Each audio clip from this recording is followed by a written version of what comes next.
involved in the discussions and consultation. The Farm Bureau, we made contact with them fairly early in the process because after all this is a major farming region and the Salton Sea sits between the Imperial Valley and Coachella Valleys. Imperial County has been an important supporter and cooperator of ours. We all want to see something happen and the first shovel go in the ground.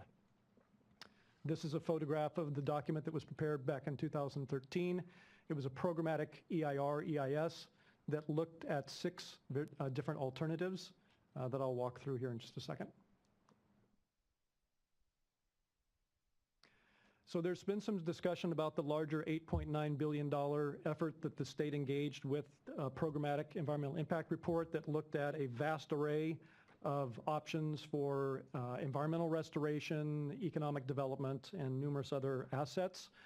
This photograph is taken from that particular report and shows what was called in that report early start habitat, which is a series of aquatic cells that are managed and organized in a way to provide ecological and biological benefits along the shoreline of the sea, the receding shoreline of the sea. It was very complex arrangement of cells, and I think one of the alternatives had between 40 and 60,000 acres of these type of wetland cells around the sea as a part of the preferred alternative. So as Keely mentioned, there was a lot of good science and planning that came out of this effort, and so we've adopted a lot of those principles in advancing the Species Conservation Habitat Project. So again, the Species Conservation Habitat Project is a no-regrets action. These type of habitat managed wetlands around the Salton Sea are a part of most of the alternatives that were evaluated in that larger PEIR process. It's consistent with other restoration plans and other restoration activities going on currently around the sea. The Salton Sea Authority has adopted species conservation habitat as one of its essential elements in moving forward with conservation at the Salton Sea. And if you look at the photograph, the area where the 6 alternatives were considered are at the south end of the sea along the Alamo River and the New River. Alamo River and New River.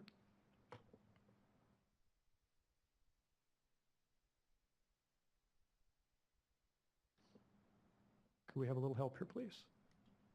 Okay. So the 3 alternatives at the Alamo River are illustrated at the top left. The 3 for the New River are illustrated at the lower right. Again, it's a series of cells that are created by earthen berms, and it is the concept is to manage water, to move through those cells at a certain depth to provide habitat for fish. We are interested in providing basically habitat for fish-eating birds. There was some discussion that the Salton Sea is an essential stopover along the Pacific Flyway for fish-eating birds. And with the current trajectory of the salinity of the sea, it won't be too much longer before those fish populations won't be able to survive in the larger body of the sea, and these habitat ponds may become the only place where these fish can survive. So it is the goal to create these ponds to be able to support fish populations and support fish-eating birds that use the Salton Sea area. So ultimately, we decided preferred alternative follows the pattern of the New River configuration at the lower bottom. Here's a closer look at the preferred alternative. The acreage, again, that was evaluated and approved by the EIR-EIS is 3,770 acres. We also have a permit from the Army Corps of Engineers to ultimately build out the 3,770 acres. The configuration is a series of tiered ponds and connecting waterways that allow us to manage and manipulate water and the salinity and control the biological benefits that are accrued in these ponds. We have sedimentation basins because a lot of the agricultural drain water that comes down the New River carries a fair amount of sediment, and we want to be able to manage that sediment. Another asset of particular interest, we are incorporating the use of pumps in this particular project in order to move water across a fairly flat playa through these cells. It does require, at least to the best of our knowledge, use of a pump system. So we're planning on mixing the relatively fresher water from the New River with salt water coming from the Salton Sea into a mixing basin, and then that to be distributed into the habitat ponds and then monitored for salinity. And again, this project will take place on IID land, and we're in the process of negotiating an easement with them for the use of this land. And is this envisioned, this is a piece of an overall plan, but this is the first project in this, or is this the whole project in this piece? So the total acreage of the permitted construction was 3,700 acres, up as listed as there. The first phase of construction that we're engaged in now is between 600 and 700 acres. So as funding comes available, we could expand this project. But I think it's important to recognize, and we'll talk about these later, we have other projects as well, and you have to look at the cost per benefit of each project that we invest in before you make commitments to just put all of your funding towards one project. And this is the most expensive type of habitat that we're engaged in right now, because it's the most complex, and fish and birds is a hard challenge. So. Yeah, and I'll just reinforce that, again, this is a proof of concept. What we're hoping to do is to learn, can these retention basins be constructed with material from the bed of the sea? I mean, it is very unstable, difficult material to work with. The actual work environment is challenging. The resources that we're trying to protect are challenging. The weather conditions that the project will be subject to are challenging. So again, we're trying to determine, can we even do this kind of project and manage it for the benefits that we're trying to achieve from the project? So it may turn out that there are some things about these projects that we abandon and say we can't do this way because it's either too expensive or unsustainable, and we need to go with new technologies that evolve as a part of our conversations with the greater stakeholder group. Yeah, I appreciate that. I'm actually designed and had worked in the Baylands and done water control structures and worked with some of the top scientists in the Bay Area. Have you been able to have any technology transfer discussions, because this is a similar harsh environment, saline, and the idea of pump stations? I got to say, I recoil at the idea. Because that looks like a maintenance headache. It is a maintenance headache. And also a greenhouse gas user and all that. And just, when I talk about designing with nature, I hope you're looking at alternative ways to move water than electricity. We are coordinating with the South Bay Salt Pond group to try to get some information transfer from them. Their circumstance, of course, is quite different because they're tidal and there's a whole different. So we are open to taking in information from other programs that face similar situations, but right. Salton Sea really is a pretty unique environment. It is. You just have to look at the velocities of that water coming in, and because you do have a directional system there. So, right. Yeah. What's an estimate on cost? So the cost of this phase, so it's 640 acres of the original 3,770 acre approved project. I believe that the actual funds that will be dedicated to constructing the process is around $25 million. So this is a close-up schematic that came from our design consultant, Ducks Unlimited, about 2 weeks ago. We're really very, very, very close to having all the essential components designed into the plan. At that point, we'll work with IID, supporting IID and putting out a bid for contractors to construct this program. IID has agreed to be the lead in administering the contract and servicing the invoices and providing staff as a field certification and guide to get this work done correctly with the support of DWR and DFW. So here's an aerial photograph of what this area looked like several years ago when there was water, a little bit more water flowing down the New River, and there was an interconnecting channel, a temporary channel that was cut to allow the higher water levels to flow back onto the playa that had dried. There's the channel right there. This is the New River. That channel continues to insize and the water level continues to drop, and it's very difficult to maintain water flow into that area. So we just made the decision to go ahead and terminate that channel, let the playa dry so that we could actually get construction equipment out there to do this project. But this is the area where the project will take place. This is how it looks like today. Conditions do continue to dry, and we're hopeful to be able to get out there and start working at the end of this year. So with that, I'd like to turn the mic over to Vivian Maisonneuve, who works in the program. He is heading up the financial assistance program, which is contained under the umbrella of the State Species Conservation Habitat Project. Good morning. Good morning, member of the board. Thank you for having us. So the map here depicts all the projects currently funded under the financial assistance program. On the north end, we have the Torres Martinez project administered by the Salton Sea Authority. On the southeast end of the sea, we have the Red Hill Bay, and next to it, to the left, we have the IID project, or Sephton project, which I'll expand on later. And then a little more to the west, we have the ACH location. So how do we come to choose those projects? So first, back in 2011, we developed some guidelines, and with the help, of course, of the Department of Fish and Wildlife and several federal entities, including the US EPA, USGS, Bureau of Reclamation, and the help of some NGOs, including Audubon, to select those projects. So they used not only the guidelines here, but also the reviewer's instructions. And then we selected 3 projects. I'll talk about the first one here, the Salton Sea Authority project. This project includes 2 phases. The first one is the rehabilitation of 70 acres of wetland. Here we have a picture depicting a sail. So there are about 9 of them. They're 1 acre each.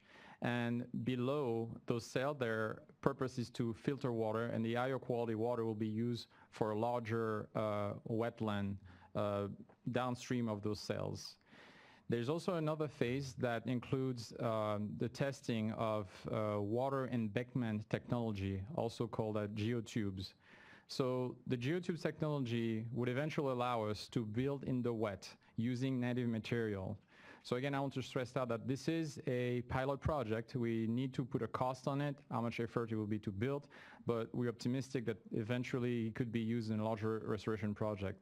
The interest of this technology is before the sea totally recedes, or using basically what we have today, and as you mentioned, water velocity and directional flow, we could actually contain fresher water so we could create habitat for birds. Again, it sounds great on paper, but the engineering challenges are humongous. So I forgot to mention that the financial assistance... That's a question that other people may have. I mean, maybe it's just me, but there may be people who have danced in and out of the Salton Sea issues over time. Is the theory behind that the big project, which involved this massive engineering of a dike to wall off part of the sea, is the idea of creating cells that you can actually manage to in sort of a separated way or in a series of ways, wherever you can get at the fresh water. So it's, as opposed to diking something in the middle or diking half of the lake or 2/3 of the lake, however it's finding how do you create cells in which you can create viable fish and then bird habitat. Yeah, there are many challenges to that. So first of all, we need to create habitat that can sustain fish. And I think that's the purpose of the ACH. Now the technology to contain that water could be either earthen berms that we're using currently, or the geotube embankment, or maybe some other technology that will come on along the way later. So now the planning project that is going on with the Salton Sea Authority and with the Citrotech project is looking into those details. How can we achieve this? Getting more bang for our buck, basically. And so those are the questions that actually we're looking into right now, because, as you said, we want to bring down the cost of maintenance, use the least pump as possible, and so all this is, that's what they're looking at currently. And we're hoping that whatever results we get from the geotube, we'll be able to fit into the bigger plan. And of course, we're collaborating very closely, and again, I'd like to stress out our collaboration with the federal agencies. They've been instrumental with facilitating coordination, the Bureau of Reclamation, and currently we just enroll BIA to help us out also, because of course this is on tribal land. So this project is going through a reformulation process currently.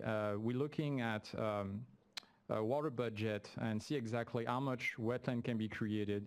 And although originally this geotube would have been tested on tribal land, it will be now moved probably around the North Shore Yacht Club location, just because it will be easier for monitoring, easier for testing, and instead of doing it on dry playa, very difficult to access, and also it was the original plan included miles of pipelines, which is very costly, and again, maintenance costs. So we're working actively to try to draw the cost down.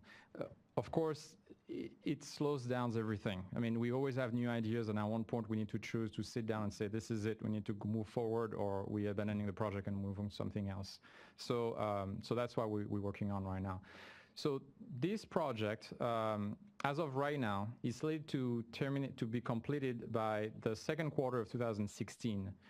The FAP only had $3 million available for those projects, and we funded this project, particular project, $1.1 million for it. So that would include solar panels, pumps, and a study to how to rehabilitate those wetlands, permitting, et cetera, et cetera. Those are very complicated projects as a Salton Sea. So I just wanted to add that the funding for these projects is primarily from Proposition 84 funds. Some Prop 50 funds have made their way to these projects, but mostly that went to planning over the programmatic EIR. I think it was worth noting that it's a solar design that goes with the pumps. That's a good feature. yes, and again, the complexity, and because we're looking at, just to give you an example here, we're looking at the budget. So we're offsetting the cost of electricity for the pump by putting solar energy into the grid, electrical power into the grid. So it is not solar panel fitting into a pump. So all those engineering challenges that we need to work through, and that applies for all the projects. That can be applied for all projects. So the next project here is the IID project. So IID is administering the grant. I like to call it the Sephton project because Tom Sephton is heading the effort. And so that's short. I hope, Tom, you don't mind? All right. So this project, the pilot project, again, we're financing pilot project. There is no silver bullet. We're trying to see what area of solution can we have could be used for future restoration in the Salton Sea. So the idea is to reclaim saline water to create marine habitat of the Salton Sea. Again, today, this project is going to a reformulation. Originally, we were supposed to build a 1/4 acre pond. Now we're looking into probably, most likely, building a 5-acre pond, and so that it's also, we have a scalable issue. Whenever you have a project, whether it's with geotubes or this type of project, we need to make sure that they can be applied for future restoration. And so that's why it needs to be expanded, so eventually we can really integrate it into the planning and have a real cost associated to it, and whether or not it works with all the environmental factors getting into it. So we invested about close to $700,000 into this project.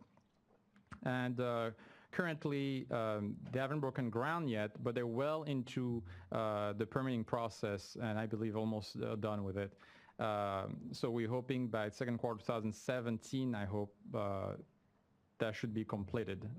But again, we're trying to reformulate it and make it a better, stronger project. So Vivian, before you move on, you might discuss the coupling of the geothermal industry element with this project as well, showing the relationship between our project and the geothermal industry. So my apology to Tom Sephton if I do not understand the concept very clearly. But the idea is basically to use low pressure geothermal energy coupled with solar ponds. So even though the vertical tube, evaporation tube used, it's an old technology, it's basically using what's available at the sea to reclaim hypersaline water and create habitat where you can have a sustainable environment for the fish. So the idea is use what you got under your hand, basically, and we got a lot of resources actually at the Salton Sea that basically needs to be used currently. So it's, again, all those projects, I'm like, how come we haven't done this before? Because for me, they look really promising. But again, we have to go through the pilot project and the process of trying them out. That cover it? All right. So the next project is the U.S. Fish and Wildlife project in collaboration with IID. So this project aimed at create a shallow saline habitat for birds. We're planning to complete this project, or Fish and Wildlife is at least, by I guess second quarter of 2015. That's very optimistic. We're gonna have to change that to next year, 2016. So I believe they're going to break ground. I mean, the first initiative is to actually drain an area of the old Red Hill Bay, and so that the playa can be workable, and so that they can create the berms. So they're going to create berms. They're going to mix water from the Alamo River with the Salton Sea River water, and create a shallow saline habitat for the birds that will be embanked with those shallow berms created.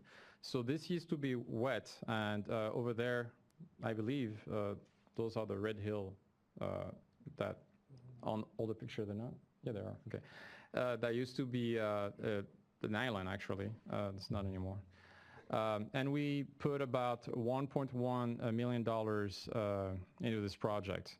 So again, those are grant funded. We pay on a reimbursement basis. It is not, we don't give a check. We just make sure that the progress is moving along properly. And we also assisting the grantees. We're looking for alternative source of fundings, because all those projects were partially funded. We levied about $6 million altogether, I'd say, with the cost of everything.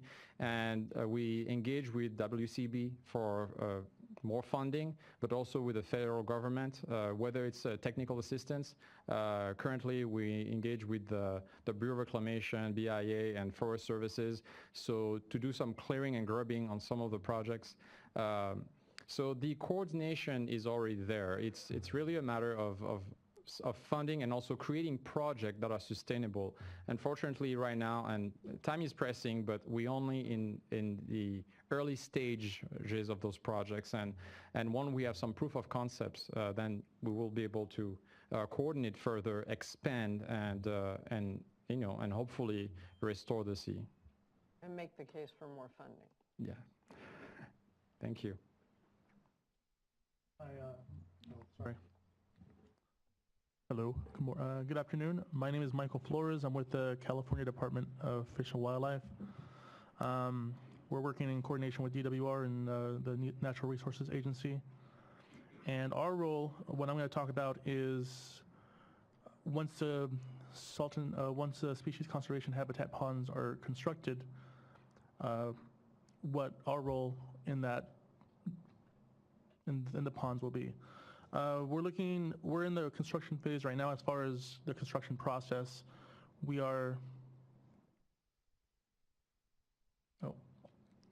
we're in the construction process. We're working with IID and DWR to try to put requests for proposals out by May or June. We're hoping to break ground by the end of this year. Once we start working on the 640 acres of shallow saline ponds, CDFW will be working on 2 goals and objectives. One is to provide a sustainable fisheries, and the second will be to provide habitat for the birds. And this will be, the ponds will also serve as a way to cover up exposed playa as it is currently exposed at this time. We have several obstacles to manage for, such as the difficulty with managing selenium in the environment, the challenges of managing different salinity levels with the ponds in regards to maintaining the balance between fresh water and saline water, making sure it's a brackish mix, and the construction of the ponds on unstable soils. The sediments at the Salton Sea are very unstable, so we're working with those constraints, and we're working under a monitoring and adaptive management plan, which we put out for circulation, and it was reviewed by different stakeholders. And that's basically it. Do you have any questions?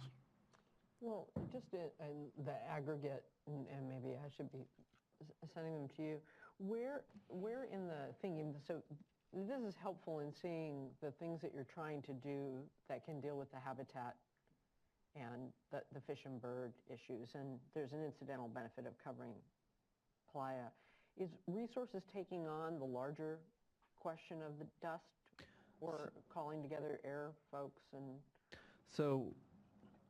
So we've been organizing our restoration projects around the principle that they also provide air quality assistance.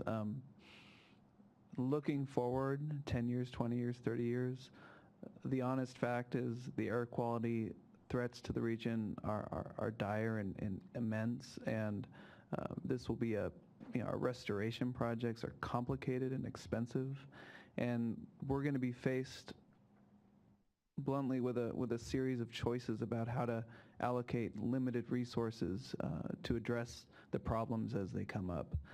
We know that state funding comes available in windows of opportunity, like Proposition 1,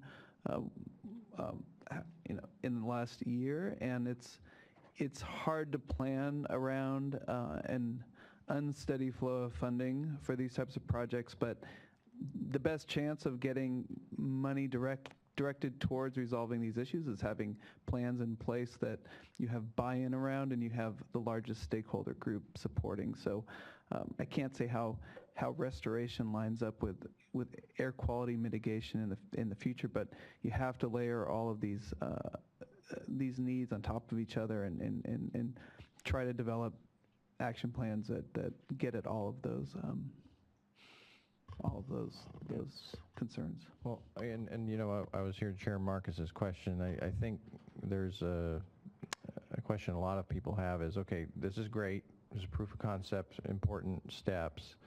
How does this scale up, in terms of, let's look at the whole sea and where these feasible areas are to do this work, and then where we don't, then we can, then us decision makers can figure out collectively, where we do alternative air mitigation and what. So when we looked at for that. So yeah, just to get us a sense of, and is that phase 3, I guess, is the scaling up of the feasible work? I think a lot of that work, and Ken can probably speak more in detail about this, but a lot of that work has been done in the underpinning work that was done for the SCH. Multiple sites were looked at when we looked at developing those projects, and we went with the preferred alternative, but we looked at two different sites to develop projects, and a lot of the baseline work has been done. Sure, the potential for doing more of this habitat work, I'll go back to the figure here so those are the two geographic areas we looked at with the small circles on the figure along the Alamo River and the New River. And I think in total we looked at alternatives that covered about 7,000 to 7,500 acres. That's a lot of terrain and can absorb a lot of input, resource funding input, and many years of work to get us that far. And then, of course, it's going to be a collage of other activities that will comprise a total restoration plan for the sea to meet other obligations and interests and commitments by the stakeholders that they would like to see as a part of a restoration plan.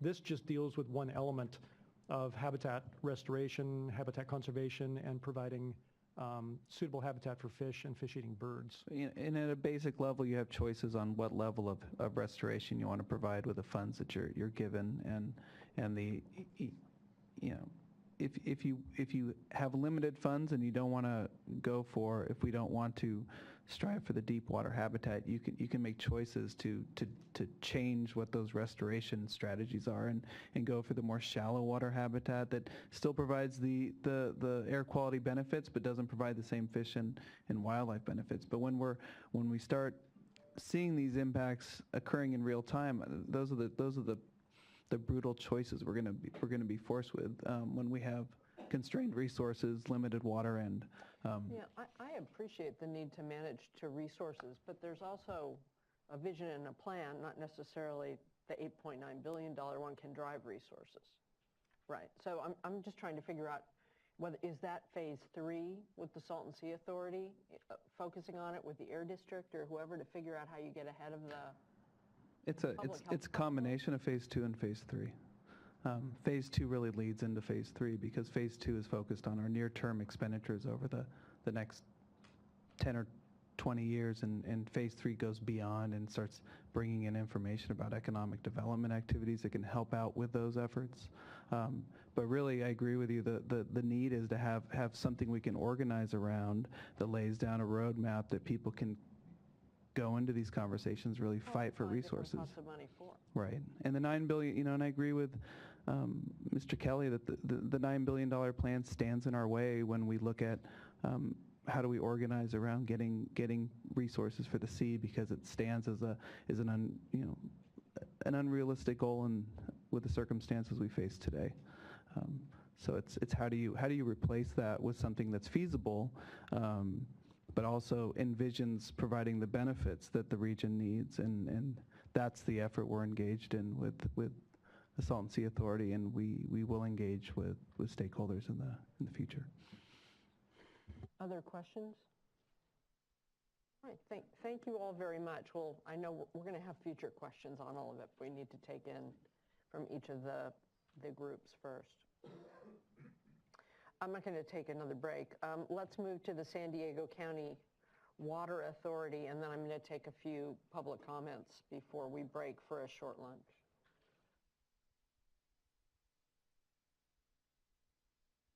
Dan Denham. Hi. Good morning. May I have the remote? Okay. Thank you. And hopefully you have 15 minutes allotted. Hopefully you can keep it to 10. Yes, I think I can go a little bit quicker. If you could bring up the presentation, please. Oh.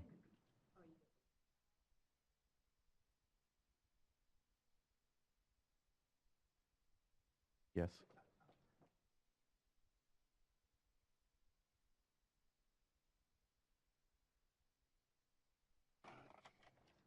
So, good morning, Dan Denham. I'm the Colorado River Program Director at San Diego County Water Authority.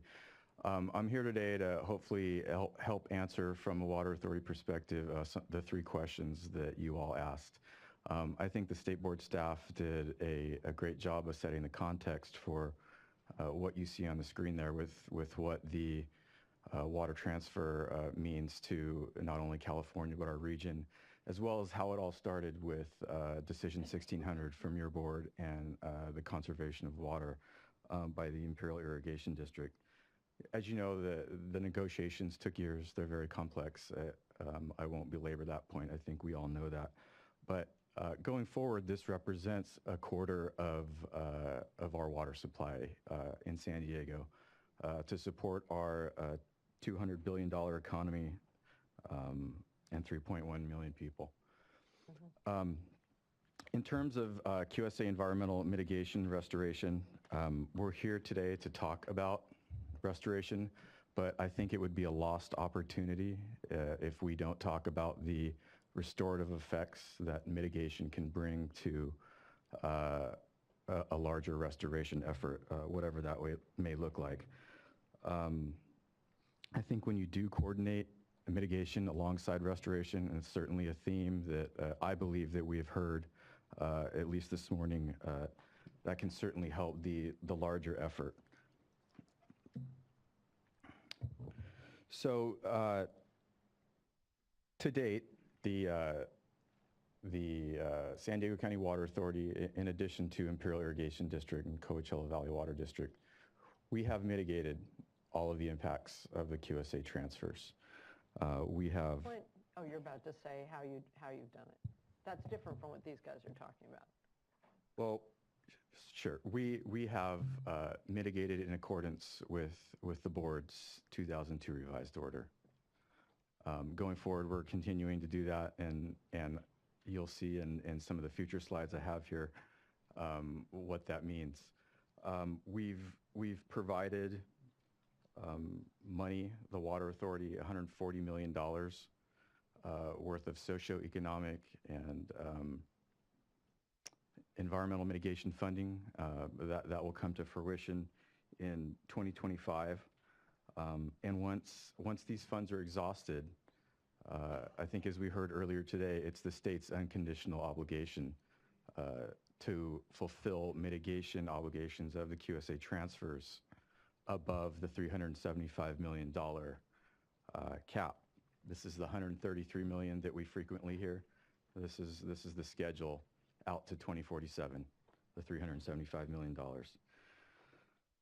But mitigation, I don't think, is the whole picture here.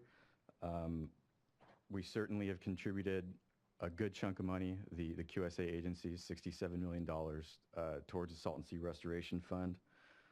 I believe there's somewhere in the neighborhood of $70 million in bond money that has been approved for some of the projects that have been discussed earlier.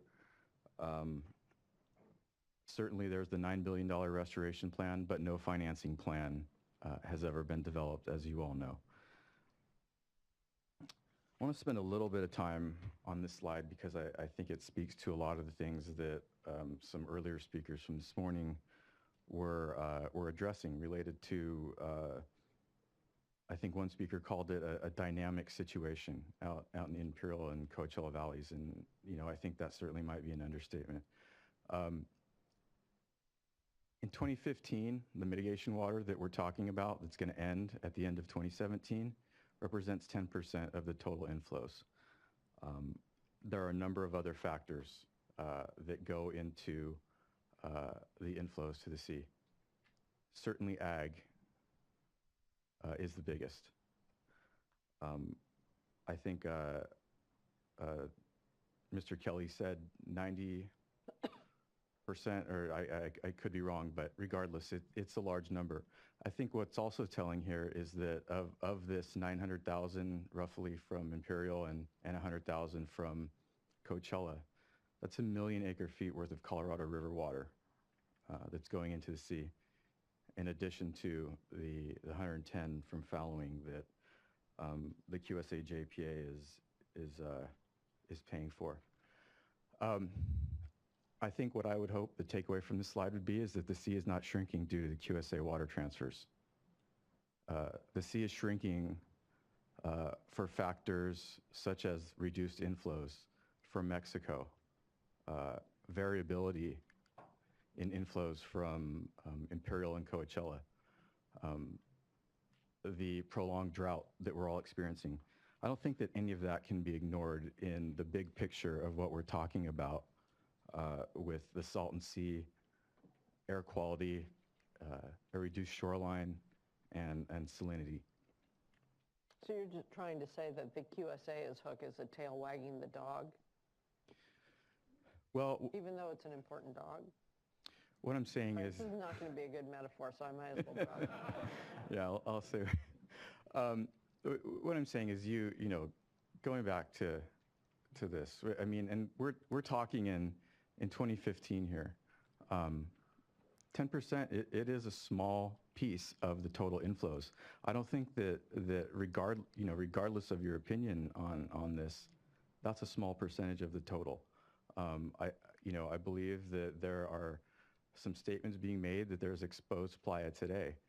And that certainly could be the case. I think, maybe we don't know who or how or what contributed to it, but 10% of the total inflows, it seems counterintuitive, at least, to say that the QSA transfers, the San Diego ID transfer and the Coachella ID transfer, is contributing to that exposed shoreline today in 2015.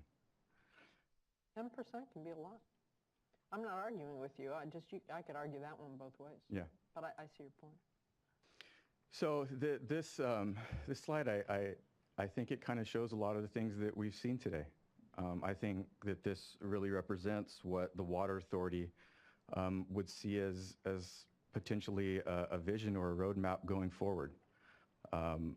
We've heard a lot about small incremental projects, a smaller C. Certainly all of the projects listed on this slide represent collaboration from a number of agencies. And they all represent projects without additional mitigation water. And I think that's a very important factor, and I think that that's something that you all have heard a couple times today.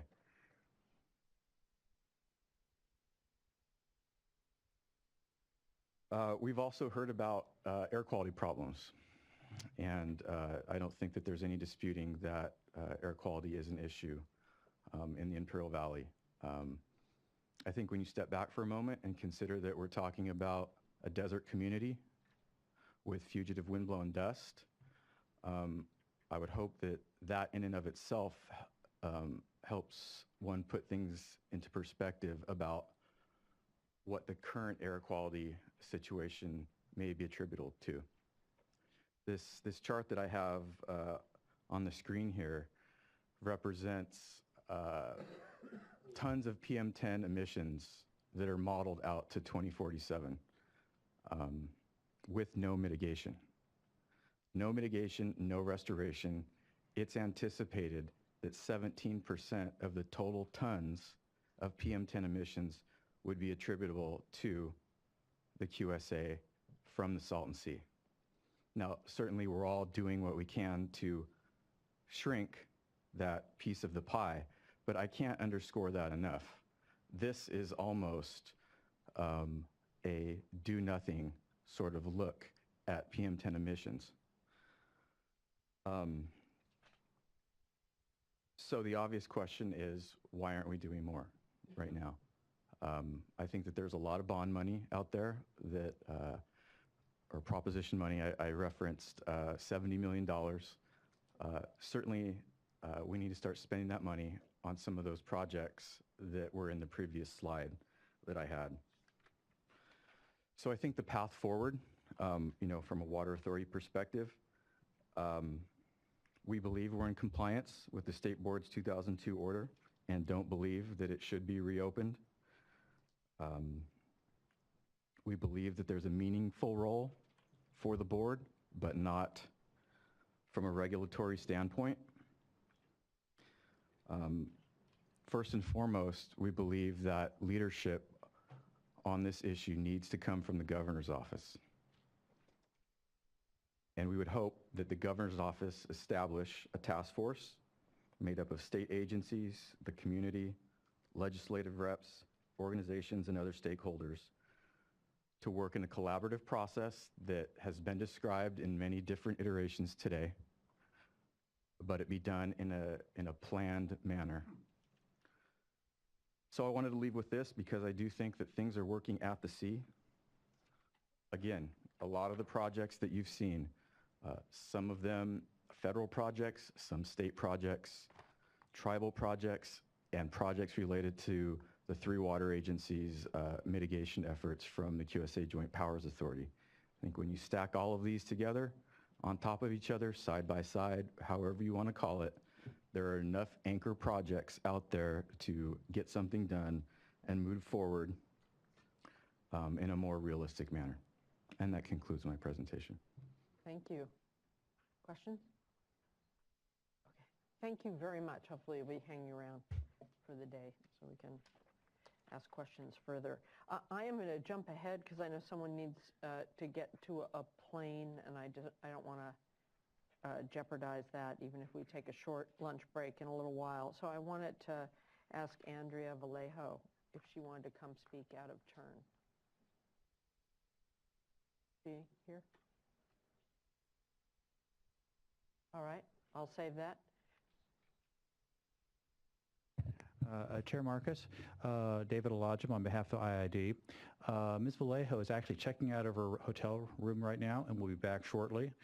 Perhaps, depending on the board's pleasure, we could take another speaker or we could do her right after lunch. Okay, we'll do it first thing after lunch. Great, Okay. Thank you very much.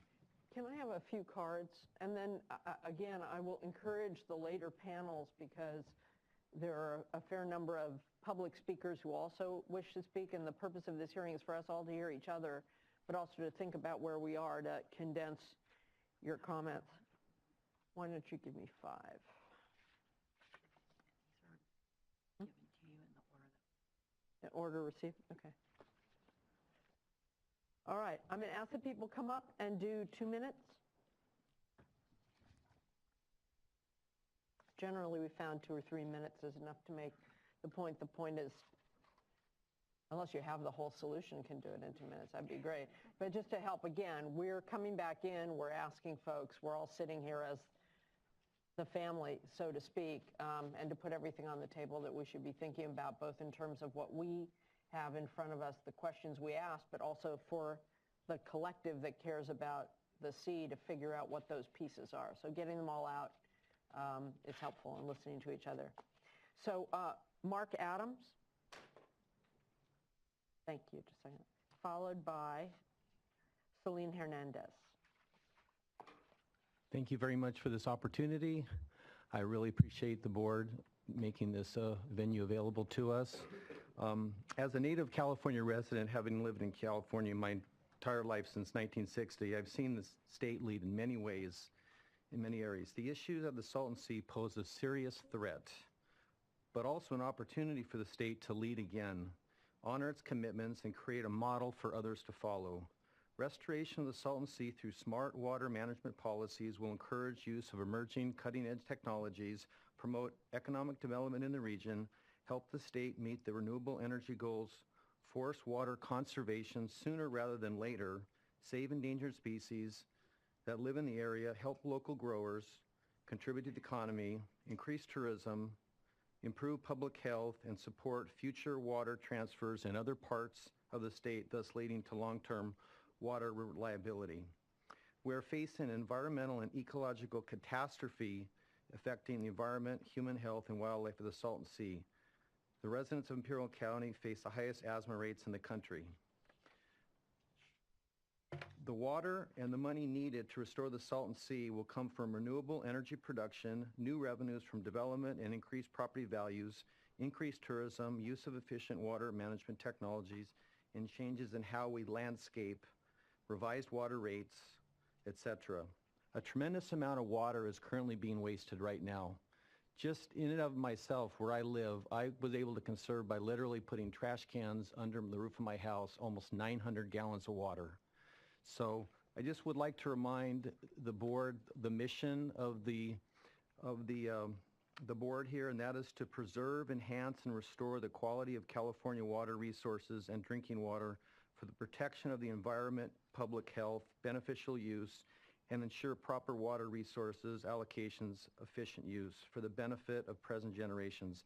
I think maintaining the QSA and restoring the Salton Sea exactly meet that goal. Thank you. Thank you very much. And thank you for being on the current mission statement. No thanks to me that it's gotten changed enough. Celine Hernandez, followed by Cynthia Portillo. Would you explain what the Great Sierra Alliance is? I love the way it's spelled. Yeah. Yeah, explain that too. You get an extra minute to explain what it is. Okay. The Great Sierra Alliance is a collaboration between the Sierra Club and students at Desert Marsh High School. It's the Green Energy and Renewable Resources Academy at DMHS. So, yeah. Okay. In the past, the Salton Sea has been overlooked and neglected, and I am here today to defend what I consider to be an important part of my community. The Salton Sea is beautiful to me, and its neglect will affect me and my family. Not only us, but approximately 650,000 people. If current trends continue, the exposed lake will add as much as 100 tons of fine dust into the air a day. The lake will be filled with algae, bacteria, and viruses that could be spread throughout the community and also the populations of birds in the area. The Salton Sea has been called California's crown jewel of avian biodiversity. To lose a crown jewel, to lose my community's health, would be a tragedy to California, not only those of us who live there. In the best case scenario, if the lake is left to die, it will approach $29 billion to mitigate it. That would be much more than it would cost to restore it presently. We come here today to ask that you help us save this crown jewel and our health. Thank you. Thank you so much. Good. Ms. Portillo, followed by Marina Berrigan. Hello, I'm Cynthia, of course, with Desert Ridge High School and the Great Sierra Alliance as well. And first and foremost, everything that Celine said was true and could happen. But it is time that something gets done with the Salton Sea.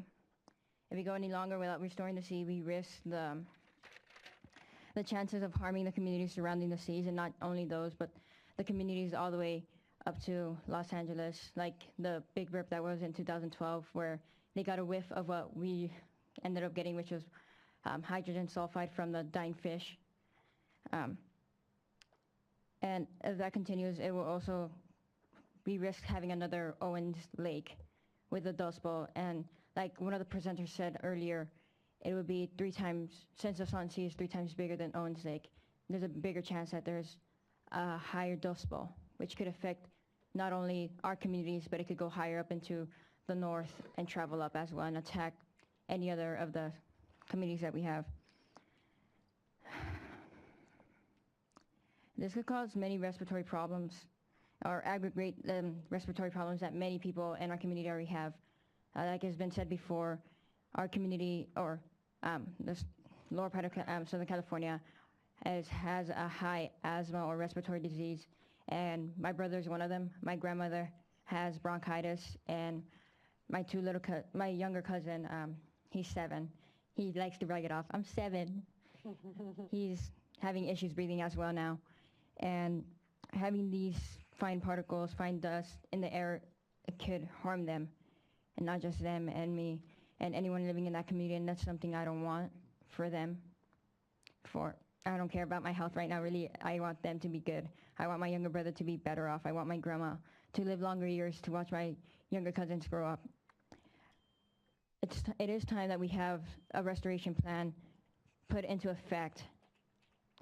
It's time that we do something about it, because we can't just let it go on like this for any longer. We can't let it dry up and have it harming our economies, our local economies, our health, and any other, and our agriculture, the birds and the fish. We can't have that. Like I said, it is just time. Thank you very much. Thank you very much.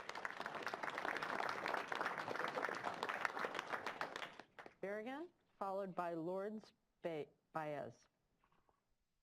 I love that you guys were first. This is great.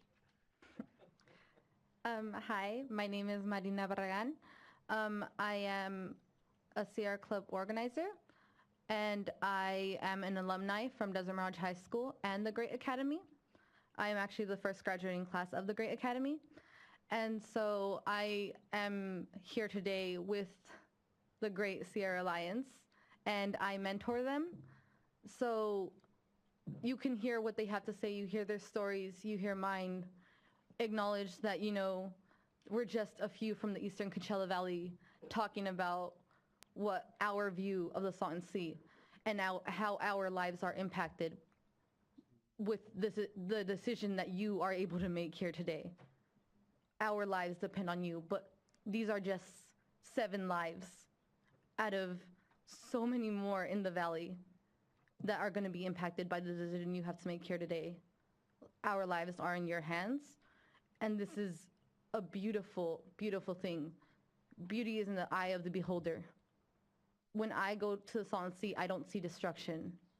I see damage, I see hurt, and I see beauty.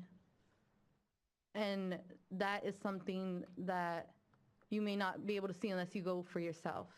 I can tell you as much as I can tell you, but unless you see it for yourself, you won't know. There is a lot of damage, and if you let that go, if you let that sea die, we're going to die with it. This is not a joke. I lost an uncle, and he had asthma. He had severe allergies, which just added to that. My sister has severe allergies and severe asthma to the point where she's been in the hospital 3 times in a week. I'm low income. We are low income. I don't have that kind of money. We don't have that kind of money. This is her life. This is our life. And this is just my story. There are so many more like it, so many worse. And again, if you let that sea die, we're going to die with it. Thank you. Thank you.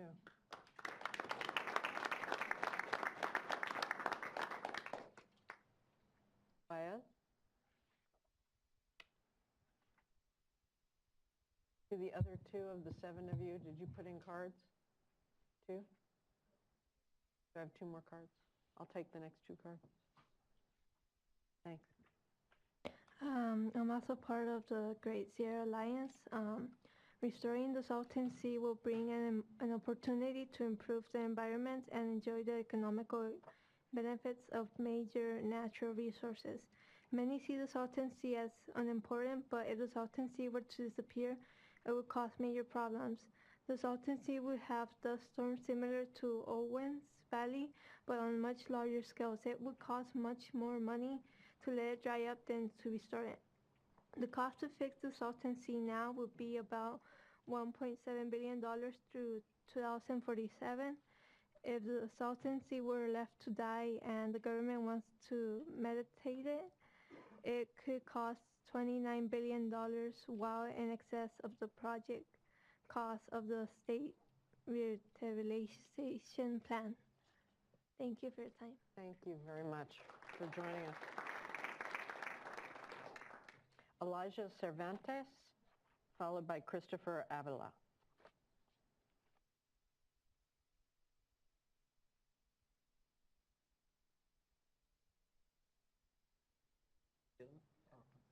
Yeah.